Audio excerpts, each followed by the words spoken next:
Current affairs point of వ్యూలో మనం international, national అలాగే రీజనల్ ఇలా 3 విభాగాలకి సంబంధించినటువంటి కరెంట్ అఫైర్స్ని గురించి తెలుసుకోవాల్సి ఉంటుంది.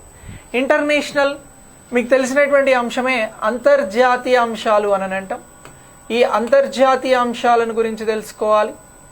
ఇక నెక్స్ట్ నేషనల్ అని అంటున్నాం, జాతీయ అంశాలను గురించి తెలుసుకోవాలి. నెక్స్ట్ రీజనల్ అని అంటున్నాం, రాష్ట్ర అంశాలను గురించి తెలుసుకోవాలి. సో ఇక్కడ అంతర్జాతీయ, జాతీయ, రాష్ట్ర అంశాలు ఎక్కడ లభిస్తాయి సార్ అని అంటే ఇవి రెగ్యులర్ కరెంట్ అఫైర్స్కి సంబంధించి మనకి పేపర్ సోర్స్ ఉంటుంది, అలాగే దీనితో పాటు మనకి కొన్ని వెబ్సైట్ సోర్స్ ఉంటుంది. సో ఈ సోర్స్ని బేస్ చేసుకొని ఈ క్లాస్ అనేది మీకు ఎక్స్క్లూజివ్గా అందిస్తాం. సో ఇప్పుడు ఈ క్లాస్లో మనం ఇంటర్నేషనల్ రిలేషన్స్కి సంబంధించి ఏ అంశాలను మాట్లాడుతాము అని అంటే భారత్, అలాగే భారత్తో పాటు మంచి సంబంధాలను కలిగి ఉన్నటువంటి దేశాలు, మంచి సంబంధాలు లేకుంటే డిస్కస్ చేయొద్దా సార్ అంటే అవి కూడా డిస్కస్ చేయాలి. ఇప్పుడు పాకిస్తాన్ మనకి గుడ్ టర్మ్స్ ఏం లేవు.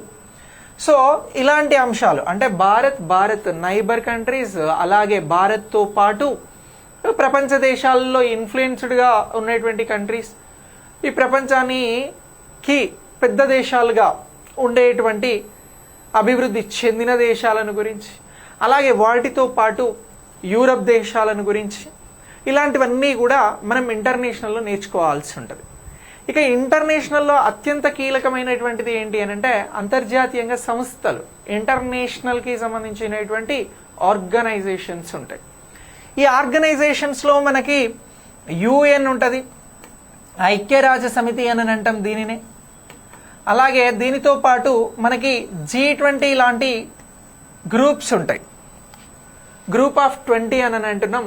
ఇటీవల ఆఫ్రికన్ యూనియన్ కూడా ఇందులో చేరింది. అలాంటి అంశాలను గురించి తెలుసుకుంటాం.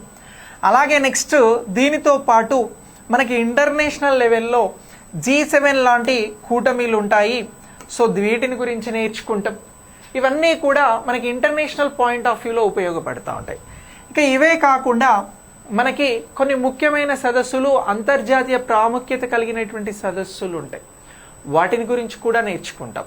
సో ఇలా ఒక సంవత్సరానికి సంబంధించి అంటే ఒక సంవత్సరం మీన్స్ మీరు ఇప్పటి నుంచి స్టార్ట్ చేస్తే ఎగ్జామ్ అనేది మీకు ఏ జూలైయో, ఆగస్టో, సెప్టెంబర్లో జరుగుతుంది అనుకుంటే 2025 జనవరి 1 నుంచి మనకి సమాచారం అనేది ఉండాలి. ఈ సమాచారం నుంచి మనం ప్రిపేర్ అయితే ఇట్స్ బెటర్. అంతకంటే